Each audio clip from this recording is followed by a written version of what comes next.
Hey, this is in real life what my room looks like, and I don't care to clean it up. You see all them papers and crayons on the floor? My son did that. Yeah.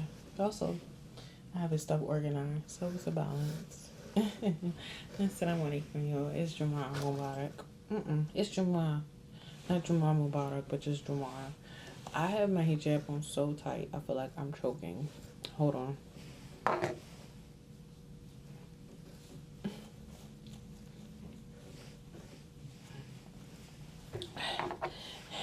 It ain't that much modesty in the world for me to be choking like that. Anyway, I hope that you guys are doing well. I wanted to come on here and do a random video. I know my energy seems a little low. And this is because this is my natural state of being. I feel like when I get on camera, and a lot of people get on camera and they overperform. And I feel as though if this is my channel, I'm not about to overperform. This is who I am. This is what you see. What you see is what you get. This is my mood. This is my affect on a regular day-to-day basis. I do have moments when I'm extremely hyper and talking loud and excited if that's the vibe.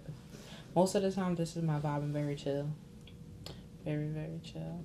I kind of don't want to put a performance for anyone in general in life because, like, why? We only get one life. And the more authentic you are, right? Sorry, there's something on my lip.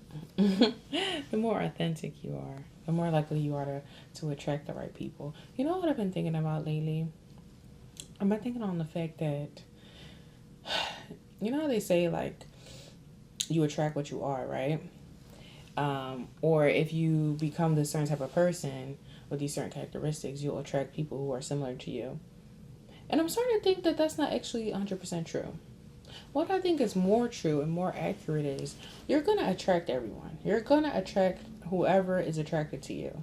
Y'all don't have to have this certain level of frequency. Everyone is going to be attracted to you, especially if you look a certain way, if you talk a certain way, if you wear certain clothes, you're going to attract whoever likes that, whether they are similar to that or not.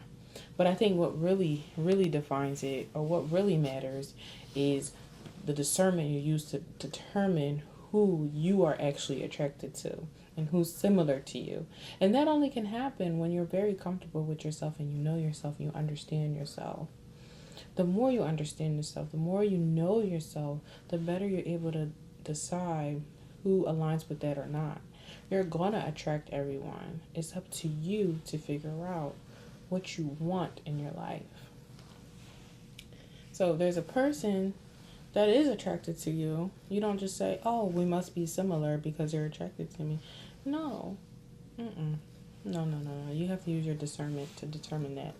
Is this person actually aligned with me? Or is this event or situation, job, really truly aligned with me? Not just because it looks pretty, not just because it talks nice, not just because it's wearing certain kind of clothes, right? It's underneath that really matters. I just feel like everyone should be themselves. Just be who you are. You'll attract who you attract. It doesn't matter what people who don't like you say. You know, that's very cliche, but that's really real. Because it's like, who cares what they think? They're not for you. The thing is, we want to feel like we belong. We want acceptance. It's a natural human feeling, for sure. There's nothing wrong with that feeling, but then you'll end up in places that you weren't really wanted. And you'll be around people who really weren't for you because you were putting on a facade of who you actually are. And then on the other hand, you have people who want you in their life because of how you look, which is true, is a fact. They want you in their life because how you look, how you carry yourself. And then when they get you, they don't even know what to do with you. They don't even know what to do with you. I guess where that term trophy wife comes from. You look so beautiful and I want you on my arm and I want to show you off because I won you. I got you, I won you. But that's all you are to them. A trophy friend, or a trophy employee, or whatever the case may be. You're just there because you look nice and you elevate their status. In reality, they don't know how to maintain you. They don't know how to keep you in their life. They don't even get the chance to they don't even take the time to get to know you for real. They don't get the time to get to know you for real. They just want what's surface level. And those people are tricky because they will come across as very genuine because they seem so interested in you, because they like you so much, and they will seem so interested in you. And then you'll see who they really are. And it's very tricky as a person who's nice, who's kind. I give people the benefit of the doubt. And I think in the past I would give people the benefit of the doubt so much so that I hurt myself. But I'm not like that anymore. I think with time I realized you can do both. You can give people the benefit of the doubt, and you can also protect yourself against those same people. You can assume the best and stay away from them at the same time. You can do what you need to do to protect yourself from those people. You can do both of those things at the same time. I think that's what comes with growth and growing up and experiencing. You know, some of us are born with certain characteristics, and the rest of us, the rest of us have to learn through trial and error, through experience. Yeah, unfortunately, but it is what it is. Everyone has their what do I want to say? Their good qualities, and everyone has things they need to work on. But I think getting to know yourself is one of the most beautiful things that you can do, and being confident and secure and comfortable in who you are. Yeah, I think it is like, I know I always talk about, well, what is our purpose here? And, you know, those are the questions I've been asking myself. What are we doing here? I know, obviously, for me, I'm Muslim, so I know my primary goal. But outside of that, and within that, too, because it all falls underneath of that. But it's like, knowing yourself is the greatest relationship you can have aside from God. But you have to know yourself in order to have a relationship with God. You have to know who you are. You have to know what you're good at, what you're bad at. You have to know what you need to work on, you know, and you need to know those things in order to have a relationship with God. I wish that more people would take the time to get to know themselves, and not the version of themselves that they've grown to pretend to be. Not the version of themselves that they put on for other people. Not the version of themselves society told them to be. But the version of themselves that they truly are and who they are truly meant to be. That is what I hope for people. To move in their authentic ways of being, so that they're able to grow and improve in a way that is truly aligned with them. That will bring them the most success in this world. And I just think that people think success is financial. Whenever I say success or something like that, I'm never just talking about finances. Because finances are great.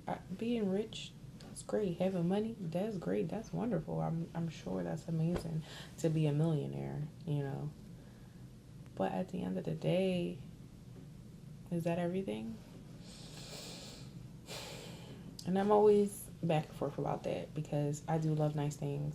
As you know, I like to buy. I like to shop. I'm a girl when it comes to like shopping. I love to shop. I love to buy new things and clothes. And if I had enough money to buy anything I want, I could just go in the store and be like, yeah, I want that. I would love that. I would love that. But that's not all of it. That's not the whole thing. Success is having a personal sense of fulfillment, a personal satisfaction with your day-to-day life. You know? And you can't get $1 million overnight. So that can't be it. The average person ain't getting $1 million, let alone more than $1,000 in their savings account. You know how hard it is to save right now? So that can't be it. That can't be the benchmark for everyone. You have to have a certain sense of satisfaction that is unique to you. Only you know when you're truly satisfied with your life. You know? And that's not to say you won't have problems. I say this all the time. Pain is a part of life. When they say the only thing certain in life is taxes and death, we should add pain in there. Pain, hardship, strife, that is a part of life. Some people's pain is very minimal to others, and other people's pain is humongous. It's unfathomable. There will always be pain, but I think what really matters is how you interact with that situation, how you respond to it, your emotional control, not letting your anger get the best of you, not letting your sadness take over you, not letting your grief consume you. Not to say you can't feel those things, but not letting your emotions control you. And how you view a problem, how you experience that problem is what really matters. And the better you're able to handle those difficulties, the more growth you will experience. I'll give you an example. I have a 4-year-old child, which I talk about, and you've seen him on this channel, and we've been through a lot. I always thought I was a patient person. People used to tell me I was very patient. I believed in my heart of hearts, yeah, I'm patient. I love kids. I'm so patient. And then I had my own child, and I realized I am not patient. And this is something I actually have to work on. And I've had to work on it for the past 4 years. It's getting better, alhamdulillah, because I've been very intentional about it. Because he's a child. He's supposed to make mistakes. That's a hard pill I had to swallow, and a lot of parents have to swallow. Children are not perfect. Children will make a mess. Children will destroy your house. Children will tantrum in the middle of the street. Children are created or formed and are that way. That is just who they are. There's a spectrum. There's some kids who are innocent little angels, and there are some kids who are the worst of the worst of the worst. And that is just their nature. Instead of getting mad at the child, recognizing, okay, this is a part of his development. What can I do to make this as smooth and easy as possible? Is yelling at him gonna really solve the problem? No. If I yell at my son, sometimes he'll stop, sometimes he'll keep crying. But is that the most effective way to handle the problem? How can we both get something good out of this? How can I become a better parent, and how can he become a better human being? Because at the end of the day, we're raising these kids to become adults, right? My alarm is going off. Hold on. But anyway, like I was saying,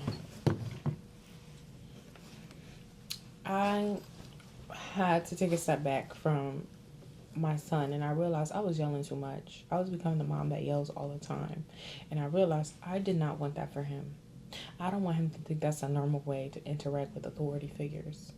I don't want him to become that kind of authority figure in his life, to think that that's normal, because it's not okay to yell at any inconvenience. That's the part of that's what I mean by letting your emotions take control of you. When you see something happening, mind you, it's not like he's about to harm himself so crazy or something like that. He probably just spilled something, or he just did something that like really inconvenienced me. When I started looking at it like, okay, what am I really mad at? 9 times out of 10, I just be mad at the fact that I have to get up and go do something about it. You know, like I could be chilling in bed and then he spilled all this water, for example. My initial reaction is to be like, you always doing something. Why are you doing this? Freaking out. And then I realized, oh, wait, he's a kid. This is what they do. What you're really mad is at the fact that you were very comfortable in your bed and now you have to get up. So your anger should not be towards him. You can address him and say, you know, we don't do this, or explain to him, you know, next time ask for help, I will help you. And then I can just deal with the cleanup part. Just really, that's really what I'm mad about, is the fact that I have to get up and clean it. It is an inconvenience to me. It is a barrier. It is a hardship. It's not a huge deal. No one's dying, right? But it's still like an inconvenience. I don't want to get up. And I don't want to clean. Something that I did not do. So yeah, parenting is teaching me patience. I don't even know how we got here to what I'm talking about, but knowing who you are, and so that you become the best version of yourself. Because you see, I used to think I was patient. I believed I was patient. But you don't know patience until you have a 4-year-old child who's destroying your house day in and day out. And you have to clean day in and day out. And getting them to clean is a hassle day in and day out. Then you know what real patience is. So get to know yourself so that you can improve in the right ways. Don't allow your emotions to control you. And what was my last lesson? I can't remember the first thing I said, but just rewind it if you didn't hear me. Oh, being your authentic self. This is who I am. My name is Sal. I'm a mom, and I'm a Muslim. It's Jumu'ah, and it's Ramadan. Ramadan Mubarak to all of those observing. I hope that you have a beautiful Ramadan. I might make more videos again. And yeah. Bye.